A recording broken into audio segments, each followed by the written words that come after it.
March 2021. A large pool of blood and spent shell casings found inside a storage locker in Peoria, Illinois. Helped put away a murderer without a body. This is a story of Gabriel Cook.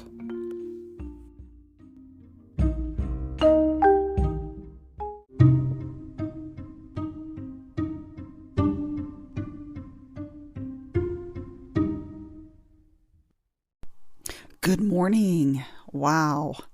It is Friday, September 8th. This week has went so fast. It's so nice being off work, so I'm able to record in the morning. It's nice getting up and not having to leave at the crack of dawn. So I'm getting up, enjoying my coffee. I had a slice of peach pie. That was my dessert. And I'm ready to do this one. I'm drinking Java Mama pumpkin spice again. Big reason why is because I'm almost done with this bag, and I have another one of pumpkin spice that hasn't been opened. I also have autumn spice coming, pumpkin spice latte, which is a different one, and pumpkin apple cake coffee. Those are on the way. I should be getting them anytime. I don't know if they'll come today or not. I was hoping I would have gotten them before I recorded this, but okay, here we go. This case I have today is the first one of its kind here in the area. So this is the case of Gabriel Cook, and I have my sources are Oxygen and PeoriaCounty.gov. First of all, I forgot to make the announcement that my episode 2 of my Patreon will be coming out. It'll be dropping Monday. It's in 2 parts. Both parts are going to be uploaded together. You can also get those on Spotify by subscription, same price. So I've got Bob Crane on there, and then this new one is Dean Coral. The Candy Man from Houston, Texas. It's a big case, long case of serial killer. So I've never done a serial killer case before, and I'm telling you what, that took a lot out of me. I lived that. I mean, I just had that case in my mind all week as I was taking notes on it and reading. Oh my gosh. And there's an update at the end that I did not realize that there was an update last month in August of this year. So that episode will drop on Monday morning, September 11th. Okay. Seemed like there was something else I was going to say. I always do that. But anyway, Oxygen, PeoriaCounty.gov. Those are my sources for this. Okay, here we go. Gabriel Cook. Now, this is... he was 34 years old, and March 8th of 2021, he was reported missing by his family. A call was also made that day about a Jeep on fire on Kickapoo Creek Road, which is in Peoria. And it's a road where it's a winding road, and the creek runs alongside of it. And it's big. It's a big creek. It's not just this little creek. I mean, it's big. So it runs alongside of it. There's a few houses. There's not many houses on Kickapoo Creek Road, and some of them like live off. Like you can't see their house from the road. Like their driveway or whatever may go up, or and there's woods. A lot of woods on that side. On one side there's woods, and the other side is the creek. And like I said, it's a lot of winding roads. A winding road, sharp turns, sharp curves. A lot of times you have to go slow around it. Some people speed. But this Jeep was on fire. I'm not sure exactly where on that road, because that road is pretty long. The Jeep, though, that was on fire belonged to Gabriel's grandmother. He lived with her and helped care for her. He also, excuse me, he also had an 8-year-old daughter who lived out of state, and they would video chat weekly. So they knew something was wrong when they didn't hear from him, because he was always around the family. There was a witness who saw Gabriel cook with an Alan, with 30-year-old, well, I think he was 30 during the trial, Alan Schimmel, Schimmel, Pfennig. I have no idea how to say his last name. I'm going to say Schimmelfin. Alan Schimmelfin was loading, him and Gabriel were both loading the motorbike into the Jeep. And that was the last time Gabriel was ever seen. Surveillance cameras caught the Jeep near Alan's storage locker that he rented. So he rented a storage locker, and it was in North Peoria. And police searched the locker and found a large pool of blood, and the blood was Gabriel's, plus shell casings that were the same kind found in Alan's apartment. So they've been searching his apartment and the storage unit. CentralIllinoisProud.com, another source of mine. There was no information of Gabriel going to a hospital. This large pool of blood was way too much for someone to survive. So there's no way that he would have lived and taken off somewhere. Now, his daughter's mom, Gabriel's daughter's mother, is haunted by thoughts of what Alan did to him and wondering what Gabriel went through that day. He may have, or that night, if it was a day or night, I'm not even sure what time of day it was. He may have traveled down the wrong path. This is her quote. He may have traveled down the wrong path at times, but he had a good heart. He has no final resting place. His family, no final resting place for him. Now the defense, Alan went to trial. And Alan this is the defense attorney that defended him. He is a public defender. He argued that Alan had a rough childhood where his parents were addicted to drugs. And he suffered head trauma that left him blind in one eye. So he needs a lesser sentence. Really? Public defender? Really? Now, I know they got to argue something.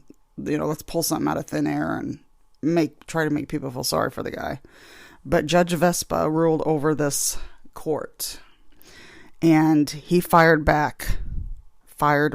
Yes. He asked this defense attorney what he would say to people like Alan, who had 5 prior convictions, and one of them was a felony. Now, wait a minute. Here's my question. Why is he out of prison if he just had a felony? I don't know what the felony was, and I don't even know how bad it was, but he's out of prison, and he's had 5 prior convictions. Prosecutors used cell phone records and a GPS bracelet worn by Gabriel Cook to track both of them on March 8th. Gabriel Cook was on probation in Tazewell County. Tazewell County's across the river. Pekin, Illinois, East Peoria. It's over in that area. The bracelet had been cut off at the location of the storage locker. And that's how they found the storage locker. Alan cut it off and left it in the locker with the shell casings and the blood, which I do not get that, but it was found. Now the bracelet was cut. The bracelet was cut off at that location, but he did take it and threw it. He must have threw it out. It was found off Kerner Road in Northwest Peoria. Kerner Road is also in the North Peoria area. Like the storage locker was. So it was found off Kerner Road, and that's more of a country type of area. So when I first read that, I thought it was cut off at the location of the storage locker and it was inside the locker. But no, it was found off Kerner Road. So my notes here, I did my notes like a few nights ago. But the motorbike that they had loaded into the Jeep was stolen, and it was stolen and found at the storage locker. That's what they found at the storage locker, was the motorbike that was stolen. Alan Schimmelfin got 75 years. On May 10th, 2023, the jury convicted him.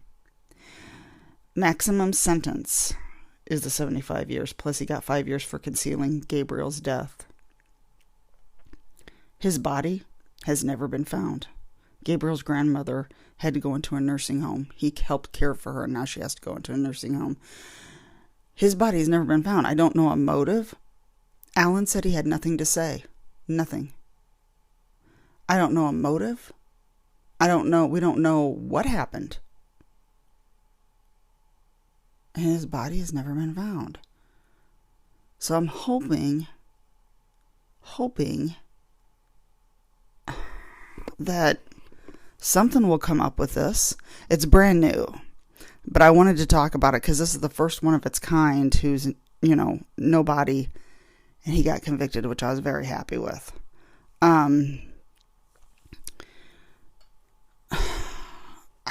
Like I said, I don't even know a motive. I mean, okay, they were together with the stolen motorbike, but somewhere down the line he killed him. He killed Gabriel and set the car on fire and tore up this whole family. This little girl, 8-year-old girl, now has no father. So I have no idea what happened.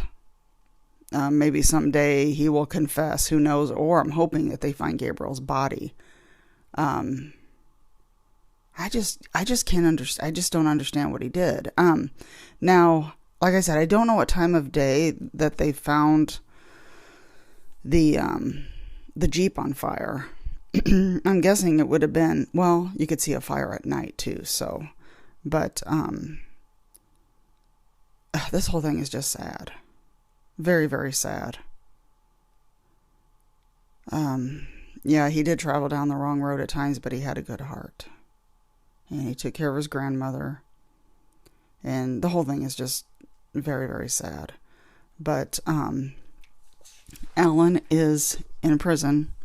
Maximum sentence. People think that they can conceal a body and that they're going to get away with it. But not this time. Not this time. So I am very happy with the outcome of this one. Like I said, it's not very long, just a short coffee break today for you, because it's a new one. And I do want to make the announcement when I do my my ending here, that listen to the podcast Going West. They just did their latest is the case of Alexis Scott from Peoria, Illinois. And that's been a big case in Peoria since 2017. She went missing 2017. And there's all kinds of things in this episode. It's very good, and that's one of my favorite podcasts. But that's Going West.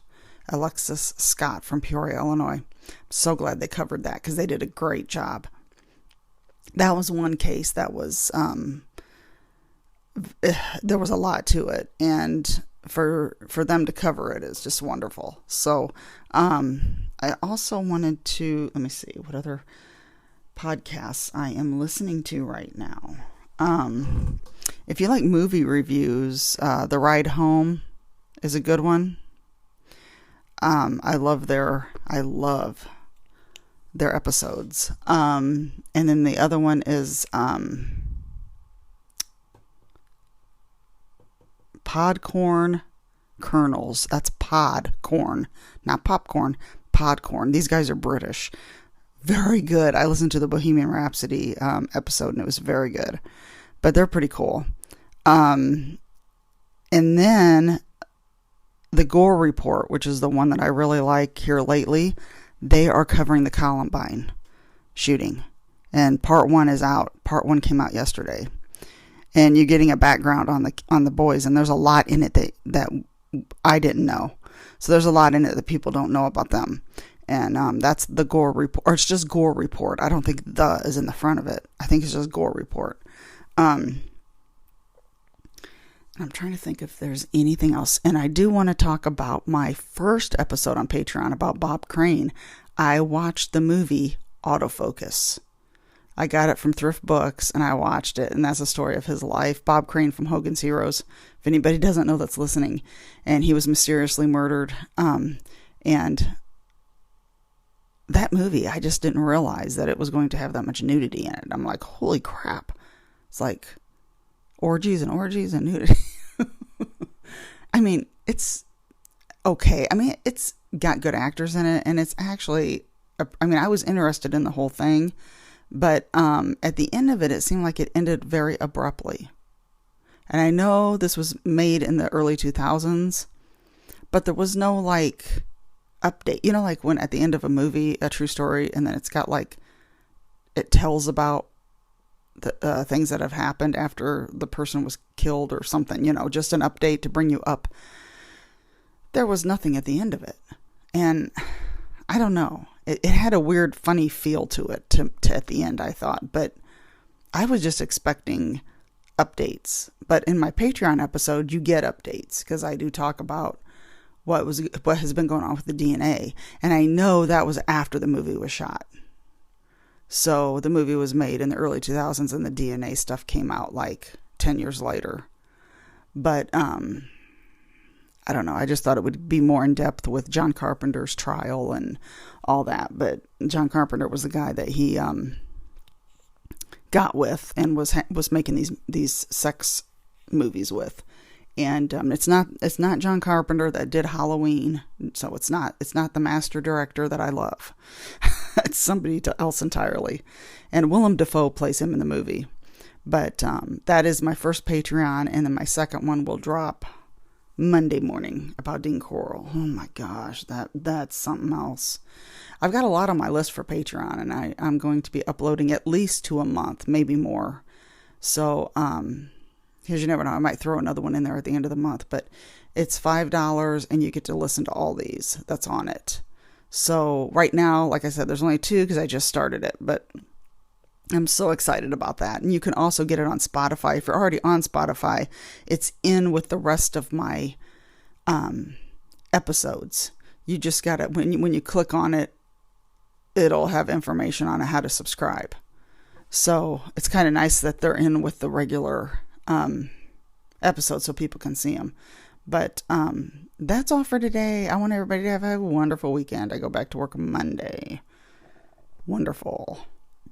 But I hope everybody has a wonderful weekend. Happy Friday. And sorry I don't have much of an update. I just had a few other podcasts I'm listening to that I really like. And Binged is another one I like, with Peyton from Murder with My Husband. Both of those are good. Murder with My Husband and Binged. She just covered the gal from Looking for Mr. Goodbar, the true story. Roseanne Quinn is her name. So she just covered that case that was in 1973, New York, when she got murdered. So look up Binged. That's Binged. And that is on Spotify, Apple, just like my podcast, wherever you get your podcast. Amazon Music, iHeartRadio. This should be uploading on YouTube. When it uploads on YouTube, I have to go in and change the title because I go through Headliner for that, and Headliner automatically puts the same title on that I did on the very first one I uploaded to YouTube, and I have to go in and change it. So, but it will be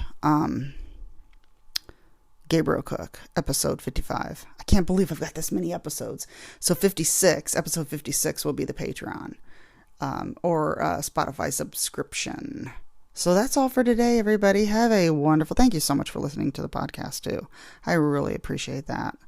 And I'm looking for suggestions. I think I'm just about out. I need to get on here and find some other ones. If anybody has any suggestions, please let me know around the Midwest. Because I would like to find some more cases to talk about. So that's all for today. Have a wonderful weekend. Grab yourself a coffee, and I will see you next time.